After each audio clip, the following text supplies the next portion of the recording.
A igreja pode assentar-se. Nós convidamos as crianças para a oração desse instante, da reflexão da palavra, da edificação das nossas vidas. Vamos orar com os nossos filhos.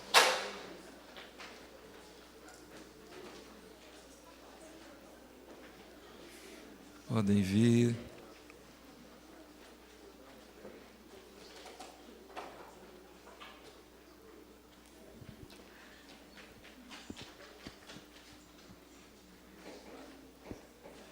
Muito bem, aqui estão eles, né?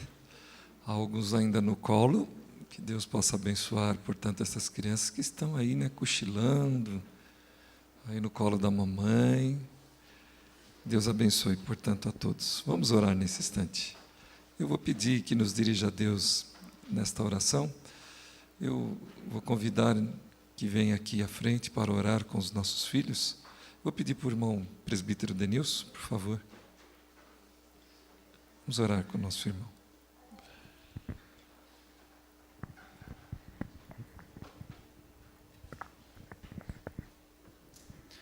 Pai, nós te agradecemos, Senhor, por essa noite. Te agradecemos porque temos crianças aqui, ó Pai. É um sinal que seus pais também estão aqui, ó Pai. Eles fizeram compromisso de guiá-las nos teus caminhos, ó Senhor.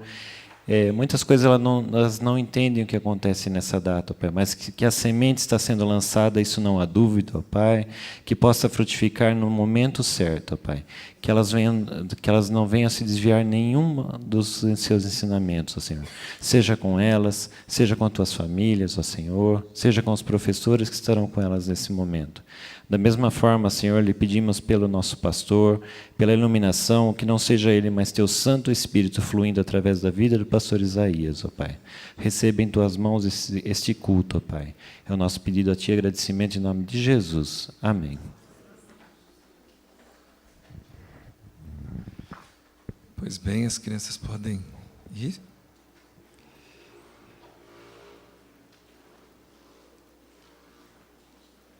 E eu peço à igreja, para a leitura que faremos, que abram no livro de Atos dos Apóstolos, capítulo 15.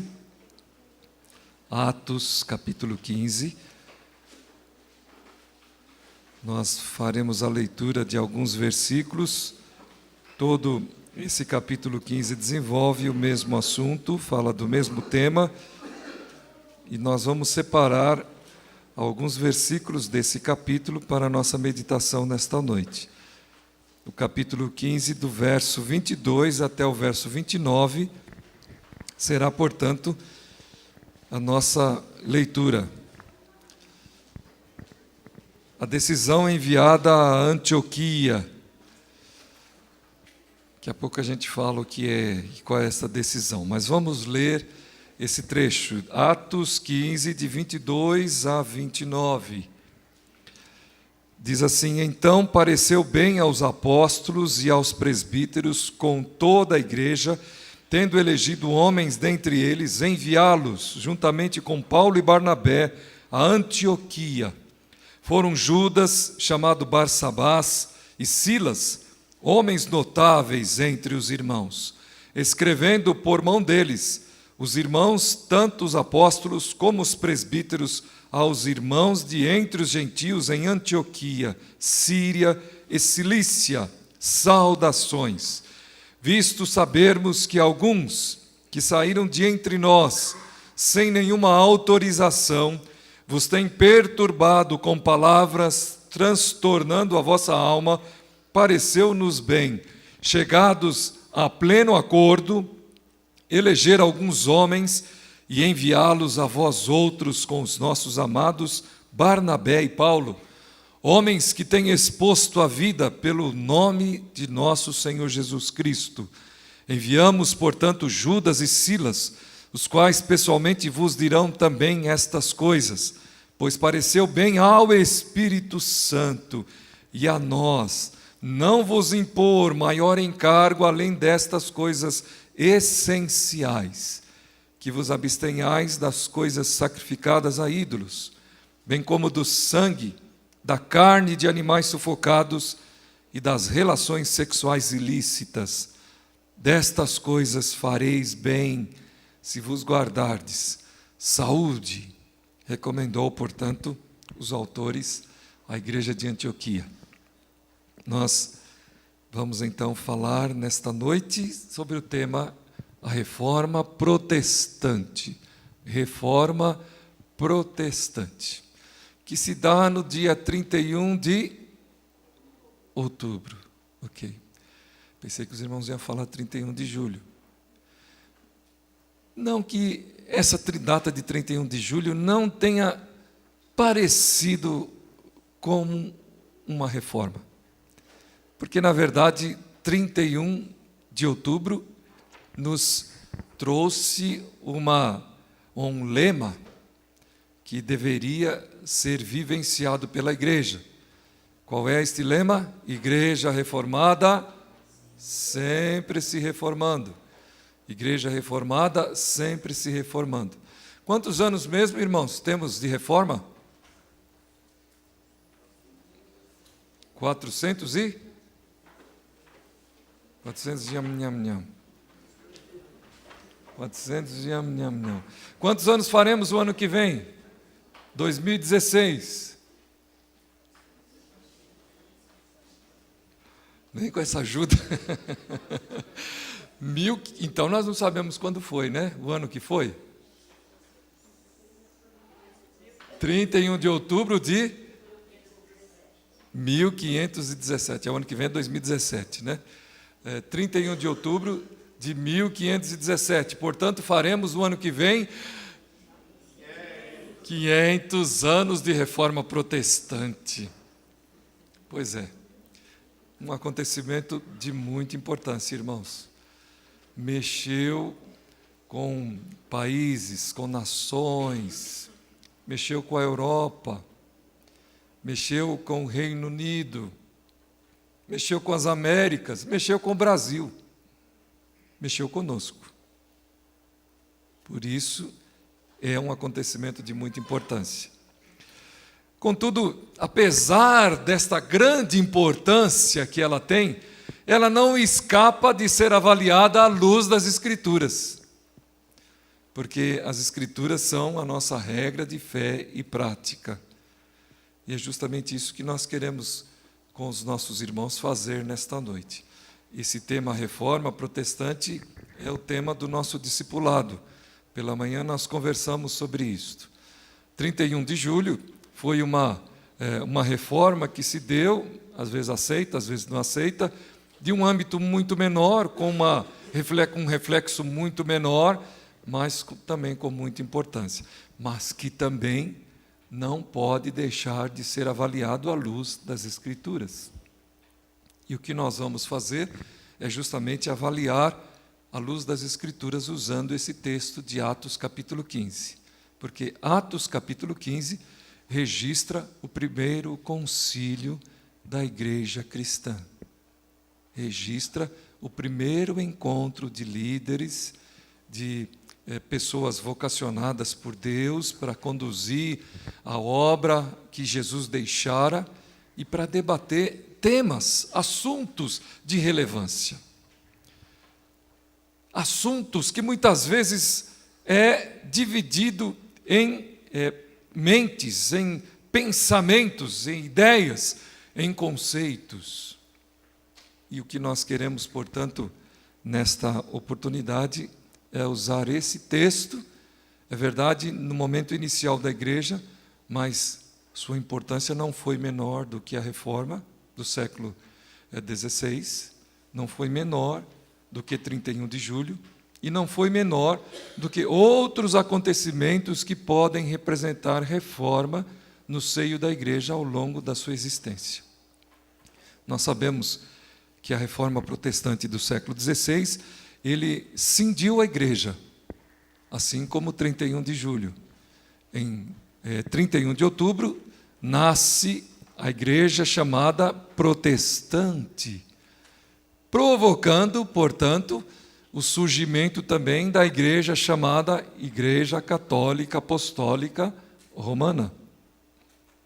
Até então nós tínhamos o cristianismo através de uma igreja, né, que vivia desde o surgimento dela lá no primeiro século, até esse instante. É verdade, eu citei para os irmãos aqui nos estudos, que houve uma cisão de uma proporção pequena no século XI, quando surge a igreja ortodoxa. Mas esta, sem sombra de dúvida, é a mais importante de todas as cisões no seio da igreja. E é justamente isso que nos leva a refletir com base nas Escrituras. Então vamos à palavra. Nós estamos diante de assuntos importantes para o desenvolvimento da igreja. Atos capítulo 15, versículo 1, nos registra o seguinte: alguns indivíduos, antes disso, irmãos, o finalzinho do capítulo 14 registra o retorno do apóstolo Paulo a Antioquia. Ele está concluindo a sua primeira viagem missionária e retorna a Antioquia, que foi a igreja que o encaminhou, a igreja que o enviou, que o abençoou, conforme nós lemos lá no capítulo 13, versículos de 1 a 3, separados pelo Espírito Santo, foram enviados Saulo e Barnabé, Paulo e Barnabé, para a obra que o Espírito tinha designado. Aqui no capítulo 14, finalzinho, eles estão retornando à igreja de Antioquia, para prestar contas, para falar das grandes obras que Deus realizou através deles em meio aos gentios, aos povos que antes eram afastados, aqueles que não participavam. E no capítulo 15, versículo 1, inicia-se desta maneira: alguns indivíduos que desceram da Judéia ensinavam aos irmãos de onde? Da Antioquia, da igreja de Antioquia. Ensinavam aos irmãos: se não vos circuncidardes segundo o costume de Moisés, não podeis ser salvos. Vejam a importância do assunto que a igreja teria que debater. Está se falando de salvação. O tema é justamente este: quem pode e quem não pode ser salvo. Quem deve e quem não deve ser salvo. Este era o assunto que a igreja teria que debruçar-se, que teria que conversar, que teria que dialogar para ter uma decisão a ser dada. Lá no versículo 5, além desse versículo 1, nos diz o seguinte: insurgiram-se, entretanto, alguns da seita dos fariseus que haviam crido, dizendo: é necessário circuncidá-los e determinar-lhes que observem a lei de Moisés. Nós podemos observar que a igreja da Judéia, a igreja de Jerusalém, de alguma forma contribuiu, autorizados ou não, parece que não foram, né, pelo discurso de Pedro mais adiante, mas de alguma forma contribuiu para que esse pequeno desconforto acontecesse no seio da igreja do Senhor Jesus Cristo. Dois assuntos, dois temas, duas opiniões, dois pensamentos que iriam, por certo, dividir a igreja, queridos irmãos. Por certo, iriam dividir a igreja. Por isso, nós queremos convidar os irmãos para meditarmos sobre a reforma à luz das Escrituras.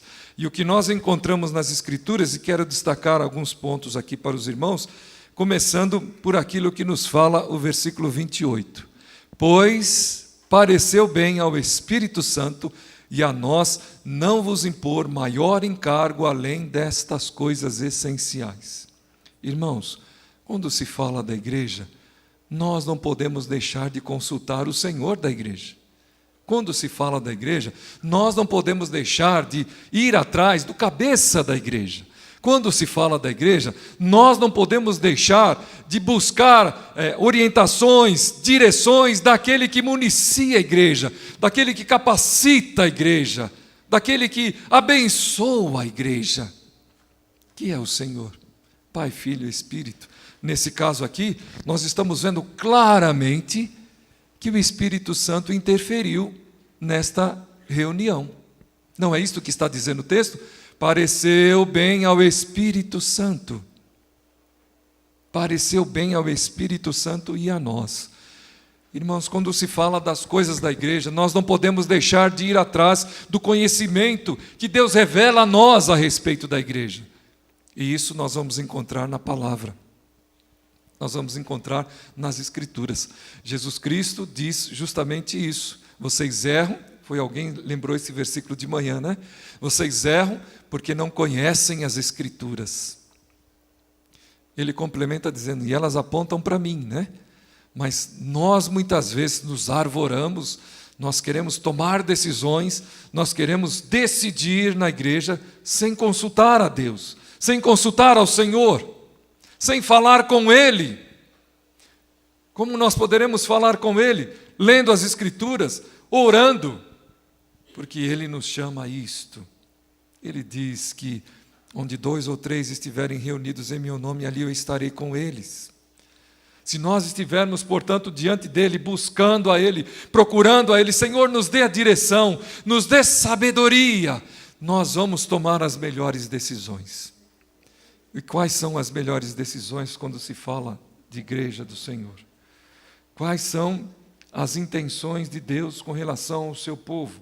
Quais são as intenções do Senhor com relação àqueles por quem Jesus morreu na cruz? Escrevendo o Evangelho de João, o evangelista retrata esta impressão de Jesus, me parece que lá do capítulo 15 ao capítulo 17, que diz assim, Senhor, de todos aqueles que tu me enviaste, nenhum deles se perdeu, senão o filho da perdição, conforme os seus planos. Nós podemos perceber isso, que não é desejo, que não é vontade de Deus, que aqueles que são enviados a Deus, que são enviados em Cristo Jesus, que recebem a dádiva, a presença do Espírito Santo, não é vontade de Deus que esses se percam, não é vontade de Deus que esses fujam, não é vontade de Deus que esses estejam alongados, como muitas vezes nós nos colocamos, como muitas vezes nós nos pomos no trabalho da igreja, nós nos alongamos, nós nos separamos, nós vamos para distante. Não é esta a vontade do Senhor. O Senhor, ao contrário, quer que nós estejamos bebendo da fonte, da água da viva, todos os dias. Todos os dias.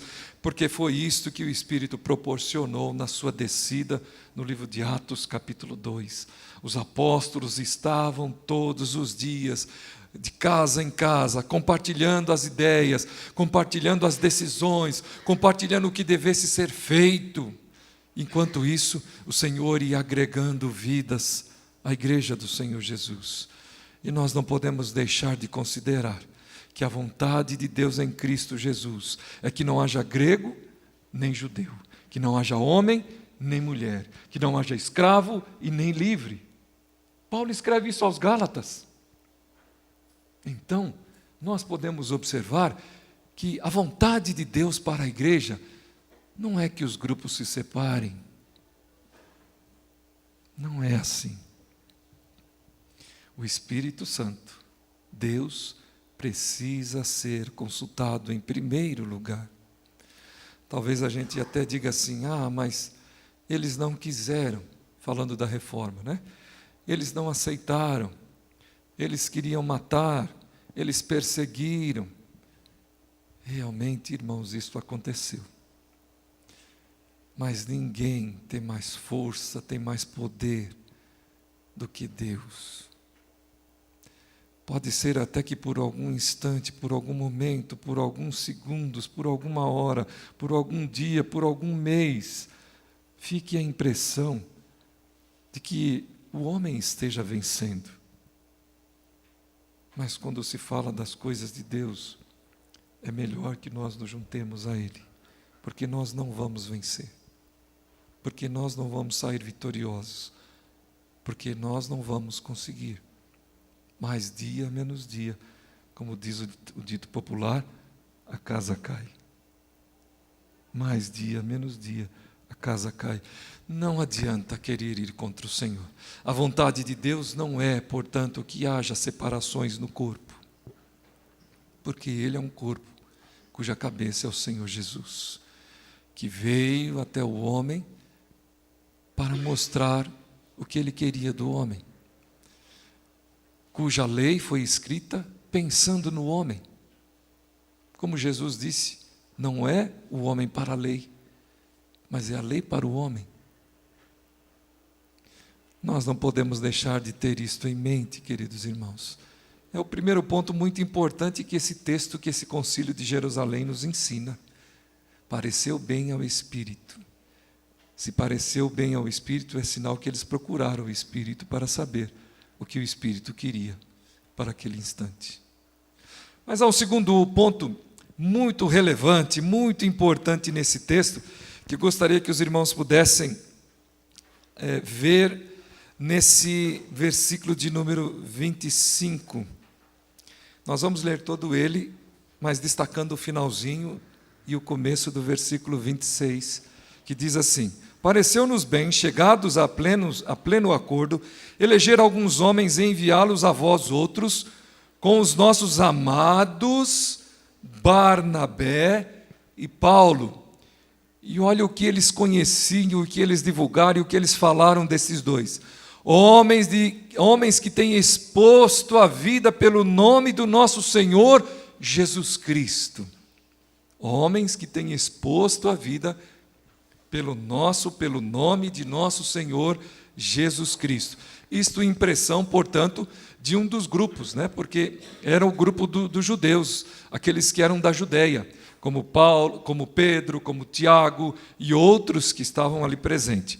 Mas gostaria que os irmãos pudessem ir aos Gálatas, na carta que Paulo escreve aos Gálatas, para que nós possamos ver a impressão deles também. Gálatas, carta de Paulo, escrito pelo apóstolo Paulo aos Gálatas. Vamos lá.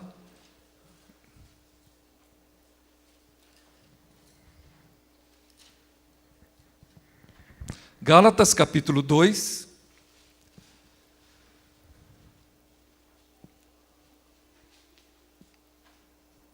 Vamos ler do versículo 7, que diz assim: antes, pelo contrário, quando viram que o evangelho da incircuncisão me fora confiado como a Pedro da circuncisão, pois aquele que operou eficazmente em Pedro para o apostolado da circuncisão, também operou eficazmente em mim para os gentios, e quando conheceram a graça que me foi dada, Tiago, Cefas e João, aqueles três que Jesus gostava de separar, né, para dar-lhe alguns ensinos específicos e especiais, que eram reputados colunas, me estenderam a mim e a Barnabé a destra de comunhão, a fim de que nós fôssemos para os gentios e eles para a circuncisão. Reputados como colunas. Que importância para a vida da igreja. Que visão que o apóstolo Paulo nos transmite a respeito desses homens de valor. Colunas da igreja. Homens com esta reputação, e por certo era, nos estenderam a destra de companhia, a mim e a Barnabé. O que quer dizer isso? Meu irmão, vamos trabalhar juntos. Colocou-os aqui debaixo dos seus braços, a destra de companhia. Vamos trabalhar juntos pelo mesmo ideal, que é o ideal da igreja, que é o ideal da salvação do ser humano. Então, irmãos, nós podemos observar que nesse concílio, embora houvesse opiniões diferentes, se vocês lerem mais adiante, olha, versículo 11. Quando, porém, Cefas veio a Antioquia, resisti-lhe face a face. As pessoas entendem, né? Alguns comentaristas entendem que Pedro e Paulo se agarraram ali pelos colarinhos. Resisti-lhe fortemente nas suas opiniões, porque ele se tornou repreensível. Ele se tornou passível de repreensão. O que nós estamos querendo dizer? Que mesmo que Paulo tenha visto em Pedro ou em qualquer um dos outros líderes motivos de repreensão, ainda assim ele os considerava. Ainda assim ele voltava para Jerusalém, ainda assim ele em Jerusalém conversar com eles a respeito das viagens, do que estava acontecendo. Em momento algum, nós podemos observar que um desvaloriza, desmerece, que um se aparta do outro e diz, vai embora, porque aqui não é teu lugar. Em nenhum instante nós encontramos esse tipo de postura ensinado pelas Escrituras, pela palavra de Deus. Nós não encontramos isso. Ao contrário, Pedro até diz, olha, Paulo escreve coisas difíceis até da nossa compreensão, mas ele é servo como nós somos. Pedro escreve isso nas suas cartas. Nós podemos observar, irmãos, que este acontecimento, ou vários acontecimentos que se dão na história, que sem dúvida são de grande importância, mas que muitas vezes produzem um saldo de mortes, de separação, um saldo de distanciamento. Não é isto que as Escrituras nos ensinam, porque não é esta a vontade de Deus. As Escrituras e Deus nos ensinam de tal maneira que Ele até nos encaminha para o apóstolo Paulo escrevendo que nós muitas vezes devemos padecer a injustiça. 2 Coríntios capítulo 6. Que nós devemos padecer a injustiça para que não haja separação e para que o corpo não seja, pois, dividido. Esse instante Paulo está falando a respeito das causas, que devem ser julgadas, e ele reclama porque no meio da igreja ninguém se dignou a julgar causas da vida da igreja. Ele reclama porque os habitantes ou os cooperadores, os membros da igreja foram buscar fora o julgamento, em mentes que não são orientadas, dirigidas, premiadas pelo Espírito Santo, com o dom da sabedoria, por exemplo. Ele fala, era melhor, aliás, ele diz até assim, já é errado vocês estarem brigando entre si, quanto mais estar usando, portanto, um incrédulo para julgar a causa de vocês. E era melhor que você fosse prejudicado para que não acontecesse isso. É este conceito, irmãos, que a palavra nos ensina, que é o conceito do amor, que é a lei do amor. E é isto que esse texto nos fala. E não poderia ser outra decisão, a conclusão desse episódio tão sério para a vida da igreja. E nós podemos ver isso nesses versículos que lemos, nos versículos anteriores, e o versículo 25 que termina assim: pareceu-nos bem, chegados a pleno acordo. Pareceu-nos bem, chegados a pleno acordo.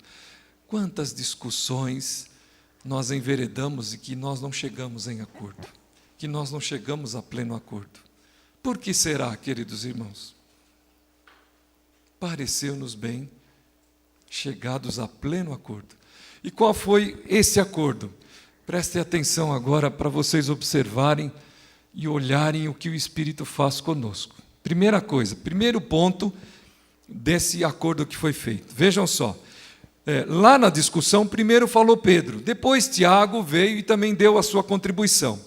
Diz assim, depois que eles terminaram, falou Tiago, dizendo, irmãos, versículo 13, capítulo 15, irmãos, atentai nas minhas palavras. Expôs Simão como Deus, fala de Pedro, primeiramente visitou os gentios a fim de constituir dentre eles um povo para o seu nome. Conferem com isto as palavras dos profetas, como está escrito. Olha aqui a vontade de Deus, irmãos. Cumpridas estas coisas, voltarei e reedificarei o tabernáculo caído de Davi, e levantando-o de suas ruínas, restaurá-lo-ei, para que os demais homens busquem o Senhor, e também todos os gentios sobre os quais tem sido invocado o meu nome, diz o Senhor, que faz estas coisas conhecidas desde séculos. Pelo que julgo eu, não devemos perturbar aqueles que, dentre os gentios, se convertem a Deus, mas escreve-lhes que se abstenham das contaminações dos ídolos, bem como das relações sexuais ilícitas, da carne de animais sufocados e do sangue. Por quê, irmãos? Porque Moisés tem em cada cidade, desde tempos antigos, os que o pregam nas sinagogas, onde é lido todos os sábados. O que isso quer dizer? Quer dizer que, apesar de nós não impormos qualquer tipo de encargo para a conversão dos gentios, nós precisamos também respeitar a lei de Moisés, ou aqueles que têm a lei de Moisés, ou aqueles que respeitam a lei de Moisés, e esperar que Deus produza amadurecimento, crescimento, desenvolvimento na vida destas pessoas.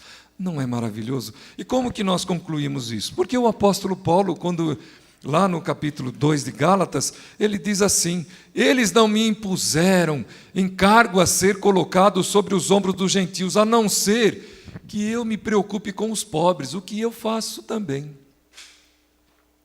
É isto. Olha como Deus é sábio, e olha como nós nos fechamos nos nossos conceitos, nos nossos valores, e não abrimos e não damos atenção àquilo que o Espírito quer fazer no nosso meio. Por isso, quando estamos estudando a reforma protestante, ou estamos falando do surgimento da IPI, ou estamos falando do surgimento da igreja conservadora, ou estamos falando dos grandes movimentos chamados do Espírito, né? O surgimento das igrejas pentecostais, nós não podemos deixar de considerar o que as Escrituras nos ensinam a respeito da igreja do Senhor. Tudo isso que nós fizemos ao longo da história teve um valor profundo, um valor imenso, mas confrontam o espírito das Escrituras Sagradas nesse aspecto. E por que estamos falando isso? Porque, infelizmente, nós continuamos reproduzindo e repetindo isso, às vezes dentro das nossas próprias comunidades. Às vezes dentro de uma comunidade pequena como a nossa, de uma comunidade menor como a nossa, nós continuamos reproduzindo isto que nós não lemos nas Escrituras, especialmente, fortalecendo, portanto, aquilo que Deus não quer. Deus não quer que isso acontecesse. Deus não quis que isso acontecesse pela sua igreja, por aquilo que a palavra nos ensina. Ainda pela manhã, quando concluíamos o estudo, nós terminamos assim: que a igreja de Jundiaí não se separe ou se multiplique por conta das divergências ou das diferentes formas de pensar que não sejam essenciais, como o texto disse, né? Mas que ela o faça com o afã de alcançar o pecador. Isto é o que nós esperamos. E é o que nós desejamos para nós como povo de Deus. E é isto, irmãos, que nós devemos lembrar quando falamos da reforma protestante. Tem um valor imenso, valor histórico. Nós hoje somos consequência, somos reflexo daquilo que a história apresenta para nós. Irmãos, não sejamos indiferentes com relação a isto. Porque quem sabe a nossa prática de hoje tenha sido algo que já foi feito e que nós não tenhamos atentado, dado conta, que nós não tenhamos percebido, justamente porque nós não quisemos, indiferentemente, dar atenção ao que a história da igreja apresenta para nós. Este é o convite, que quando celebrarmos 499 anos, ou celebrarmos sábado que vem em Campinas, 113 anos de IPI, nós possamos estar conscientes de que nós metemos a nossa colher nessa cumbuca. E, infelizmente, o Espírito Santo, nesse instante, não teve voz. É possível isto, queridos irmãos? É possível isto? Pois é. Infelizmente, a voz dele no nosso ouvido não foi ouvida. Se fosse ouvida, nós diríamos ou falaríamos como os apóstolos falaram aqui: pareceu-nos bem ao Espírito Santo e a nós realizarmos este acordo.